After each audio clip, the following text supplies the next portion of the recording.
Tonight, on Life in the Rock, we have Jonathan Blevins. We'll see a video about the upcoming World Youth Day and much more.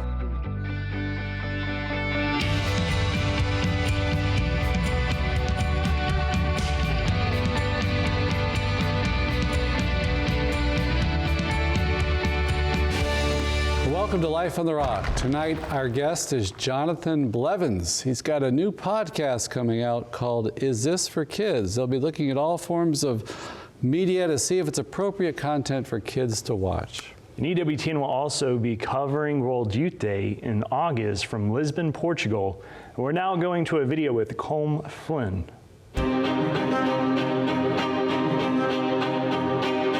With over 20 centuries of history and known as the city built on 7 hills, the Portuguese capital of Lisbon is getting ready to host World Youth Day. In the headquarters of World Youth Day, staff are busy preparing to welcome pilgrims from every continent. We have different topics, so different also continents. We are distributed by different continents and also movements, congregations. This team are for the visa. For everyone, this is our main goal, to answer the Pope's appeal to have at least one pilgrim from all the countries of the world. Bishop Americo Aguiar is the Bishop of Lisbon and is responsible for the tone and theme of World Youth Day. Estamos a 90 dias hoje. When you think of how close World Youth Day is, it's like a defibrillator. You feel a shock at the heart when you think of how many days are left. But we are really looking forward to welcoming young people from all over the world for a meeting with Pope Francis. But above all, we are excited about them meeting with the living Christ. That is why we are very much looking forward to the arrival of the big day. In your meetings with Pope Francis, what has he expressed to you for his vision and hope and desire for World Youth Day here in Lisbon? Since the last World Youth Day, the world has lived through a pandemic, through an economic crisis, through a war, and so on. So the Pope really longs for people to experience the culture of encounter. It's important for us to encourage young people to be there for each other, to care for each other, to love each other, to be better people. Organizers are predicting that somewhere between 1 and 2 million people will attend, a realistic figure to many, maybe too optimistic to others. There have also been concerns about accommodating this amount of people in a city of only 500,000 residents.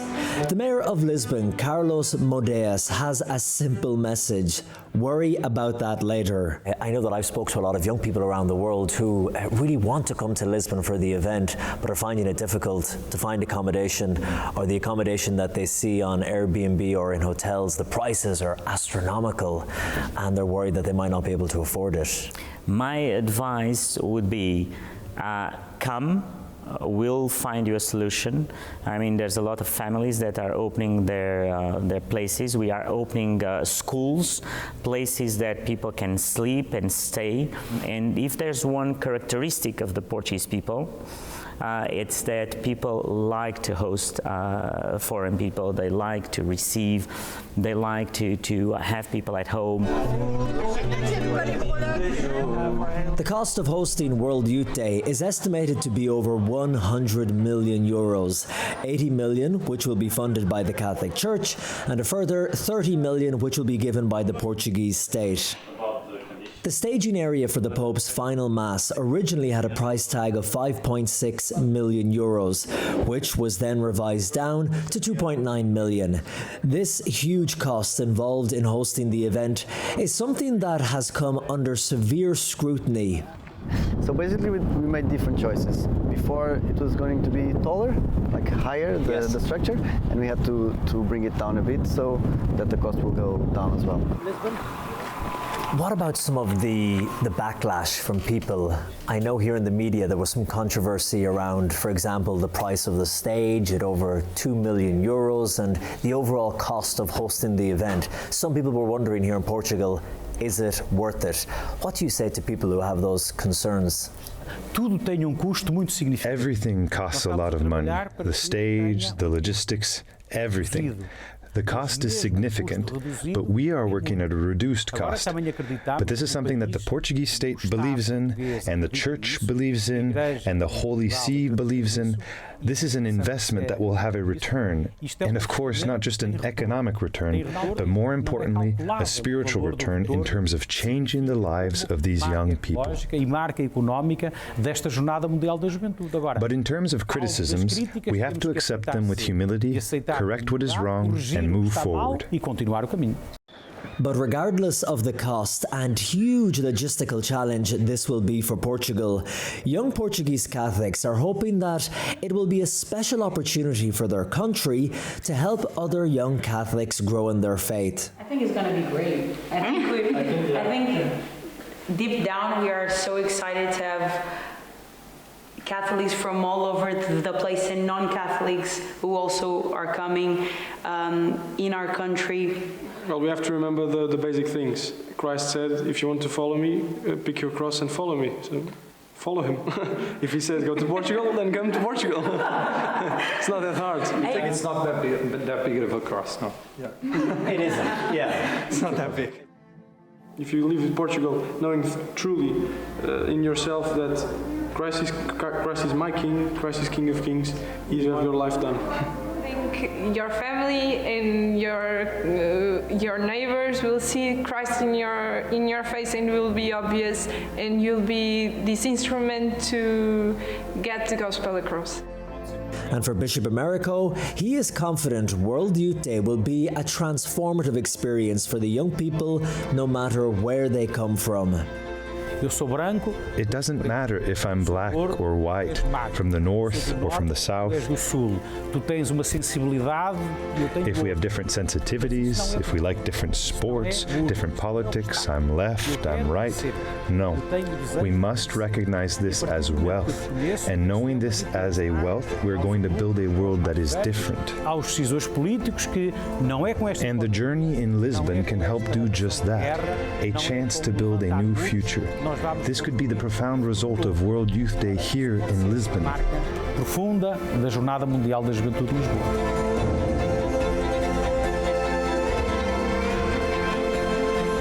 In Lisbon, Portugal, Colm Flynn for Life on the Rock.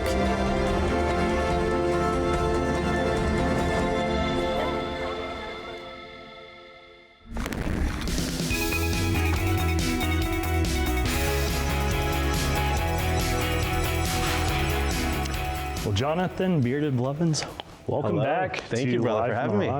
You're actually on the show just a few months ago, maybe back in August. Yeah. We were talking, and lots been happening in the gamer world. And it's an honor to be back. Yeah, thank you. But you do a lot of online evangelization. You go into the gaming world, which needs to be evangelized. Yeah. You try to bring a Christian presence, a Catholic presence, just a model of faith. And it's always kind of fascinating to hear that, of our generation, there's just tens of thousands, millions on that platform. And so I wanted to ask you, just kind of follow up, how is the evangelizing going on the online world? It's been going really well. We've grown quite a bit. I think the last time that we met, we were probably around 80 to 100,000 followers on the brand that we're using to try to do that. And now we're about over 350,000 and over 1 billion impressions over the last year. Wow. Using all social media platforms. So praise God, it's been great. Yeah. We're just trying to, again, be that light in the darkness that is the internet and try to evangelize that way. What's kind of been the feedback by other gamers, or maybe just people curious to know? Yeah, there are, it's interesting, since last we spoke, there's a lot of people that are trying this in the non-Catholic world from a perspective of almost going door to door in like an in-your-face kind of way. They're playing games and they're like going into random lobbies and talking to people and trying to convince them to become Christian, and they're doing so in kind of a hateful way, and that's not going well. It's making like headlines and news articles, and people are just kind of being aggressive. And we're going about it in this kind of pre-evangelization approach of just being in the world but not of it. Right. And that's going super well. So we're getting a lot of good feedback. A lot of people are becoming fans of what we're talking about and what we're doing and what we're participating in. And they're like, why is this person different? Why am I different? Why are the people I'm hanging out with online different? And we talk about our Catholic faith, and that's why. And then people are open to, oh, maybe I'll learn more about this, instead of the first time that we meet, me being like, let me do a Bible study with you right now. That wouldn't work so well. Maybe it would, but this is, it's going super well. Because I always think of the gaming world, that's kind of a different crowd, you know. Maybe it's it can be pretty rough, you know. But, because you probably have a lot of young guys, you know, that are maybe college or just hard working, hard living type, and but you know, Christ has to be brought to them, and that's so important, especially in our day and age where more young people are going on. You know? Absolutely. So we have to have good role models, and I think examples of, you know, how to conduct yourself well. You know, there's thousands of videos of people flipping out, you know. Yep. And so we always, you know, just bring that presence, that witness to the faith.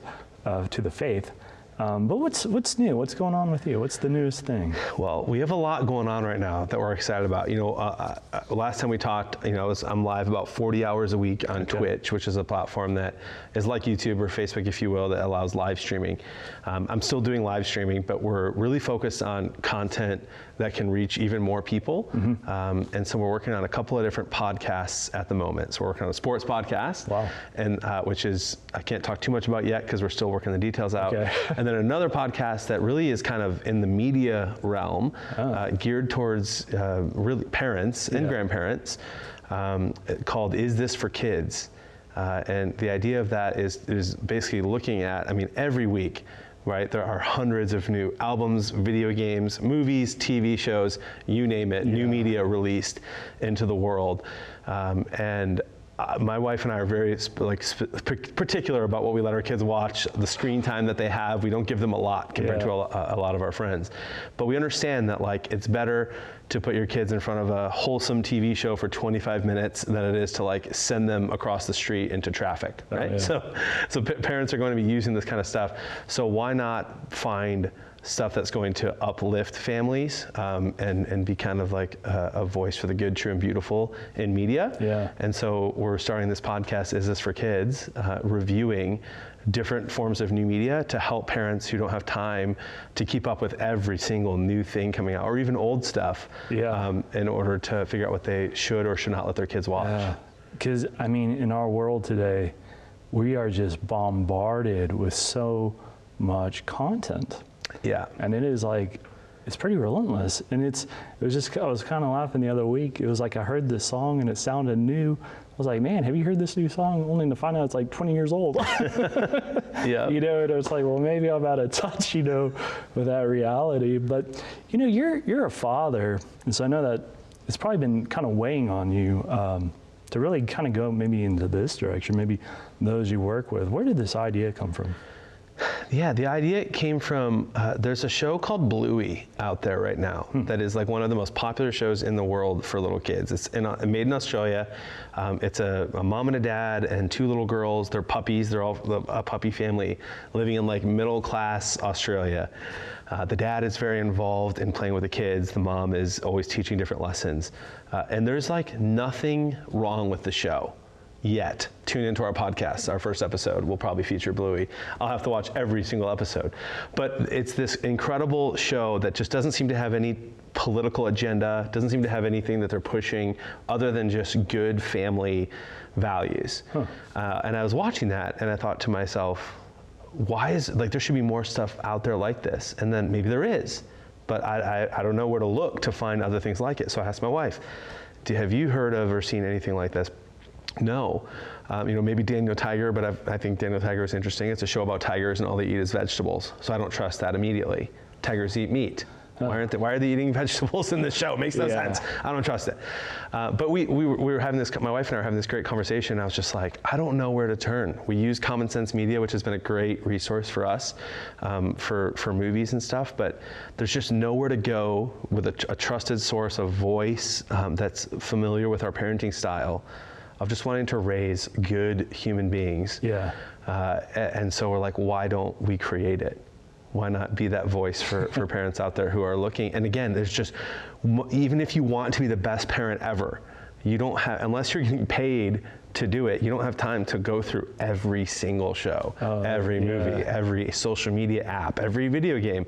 It's a lot to keep up with. So we want to be that resource that parents can listen to for 20 minutes an episode and be like, I trust what they're doing.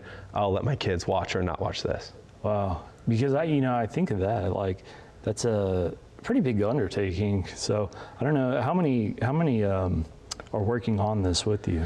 So there's a whole team. I'm going to have a co-host. Her name's Katie Ruvi, and she's great. And we're going to, we have a big undertaking because I don't have a lot of free time to watch all these shows. but you can. There's a Netflix feature where you can 2x speed and watch things quicker. And so we're going to have to do that. She's a genius. And part of the idea of the show is that we're going to be reviewing new stuff every episode, as well as old stuff. So things we've already seen, right? Yeah. For instance, I just watched Free Willy with my family the other week. And I don't know if you remember that show, brother, that movie. Not well. But the whole movie is just a way to get little kids and parents to cry. There's nothing good about the movie. There's nothing redemptive about it. There's the person who tries to help the little kid get adopted to another family, looks at the 8-year-old kid and says, your mother never even turned around to look back when she dropped you off here. Who, your worst enemy wouldn't say that to you. And I'm watching it with my family, my kids are crying. I'm like, I'm so sorry for letting you watch this. I remember Free Willy being this great movie where this guy frees this whale. And you look back and it's like, man, the whole idea of this film is there's nothing good about it except for let's just cry together. And so we're gonna, the idea is that we're going to help people understand reviewing new stuff and old stuff that we've already seen before and give them a new perspective on what their kids should be. Well, we got to go to a break, but I want to hear more about this podcast. Sounds good.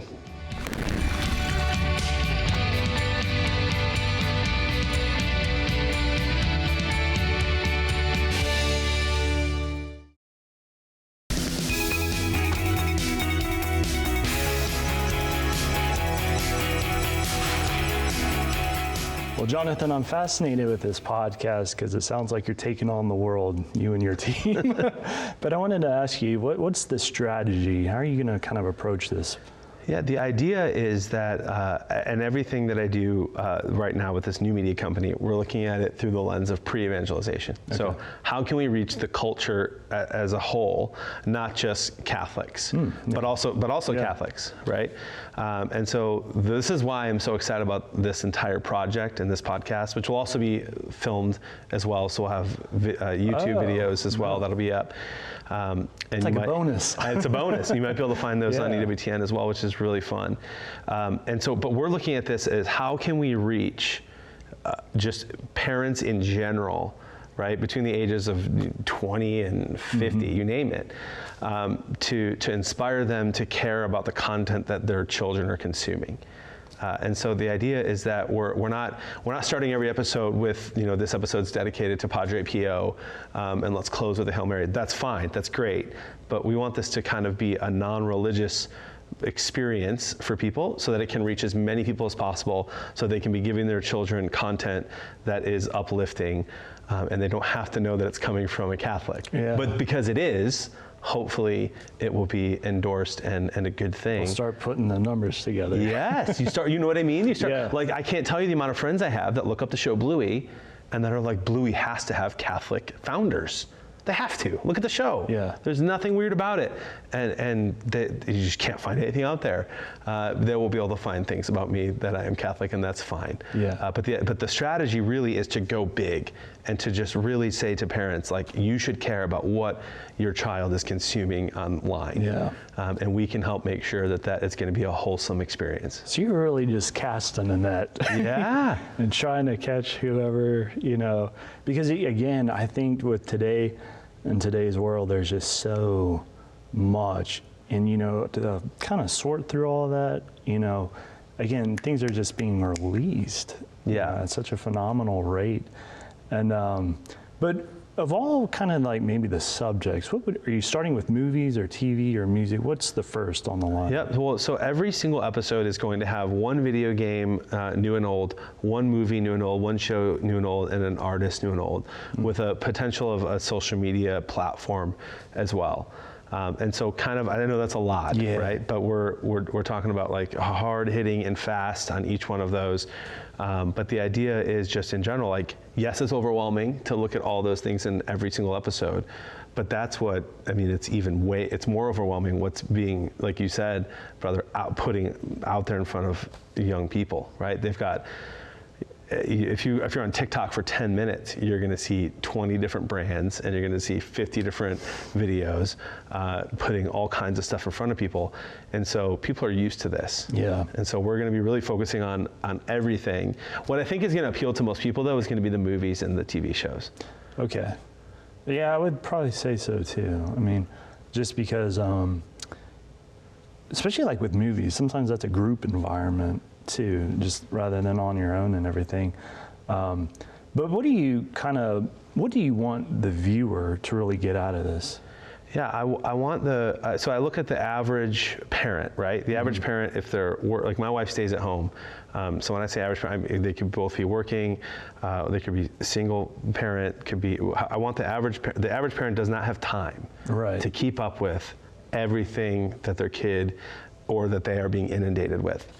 So I want the average person who listens to this or watches this to say, I have a general idea of something that the person who I've been entrusted to love and care for and lead to heaven, I have an idea of things that they should or should not participate in online. Yeah.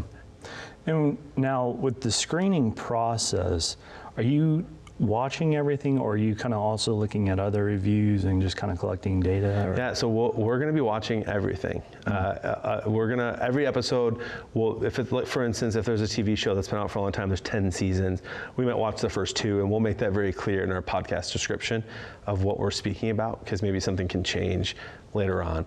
But we want it to be this authentic experience where people know that they know and they trust us, and so they know that what we're giving them is the truth of what we experience. So. Yeah. Because I think out there's some shows that are obviously not good. Yeah. They're just crude, they're vulgar, they're blasphemous. So you can kind of mark it. But then there's other stuff that's like way more subtle. Yeah. How do you approach that? Well, that's something that we're going to figure out, right? So there's all kinds of different shows. I think of Go Dog Go, which is, if you remember that book, it's a Dr. Seuss book, right, that we were growing up. And now there's a Netflix show called Go Dog Go. And there's all kinds of different political ideologies throughout that show. But you would never think that Go Dog Go is a political, which is just the book is just about a bunch of dogs who eat, sleep, go to the bathroom, and they end up having a dog party in a tree. And there's a dog who does not or does like this woman's hat. That's it. Like that's the show. That's the book. But the show has a bunch of weird like ideologies throughout it, which I won't go into specifics right now for this, but we're going to find ways to talk about that. We want to make sure we're talking about that from a perspective that reaches everyone. So I can't say, as a Catholic, we're not going to allow the show, but what can I say as a human that talks about that show and what to watch out for your kids? As a concerned viewer. Exactly. Now, again, this is not, I'm not trying to be sneaky. I'm always Catholic. And everything I do, I'm Catholic. And if you look me up on any social media app, Catholic's on every single, it's first and foremost on every one of my platforms. I'm not hiding it. Yeah. But we're also trying to reach a large audience that isn't Catholic. Yeah. So I have to be careful. We're gonna navigate those waters carefully, but I'll never be afraid to stand up for who I am. Well, Jonathan, where can we find out more information on this podcast? Yeah, thank you for asking, brother. Beardedblevins.com, all one word. Beardedblevins, BLEVINS.com. We'll have everything you need to know about it. Okay. Well, Jonathan, thank you for being on Life on the Rock, and God bless you. Thank you so much for having me. God bless you as well.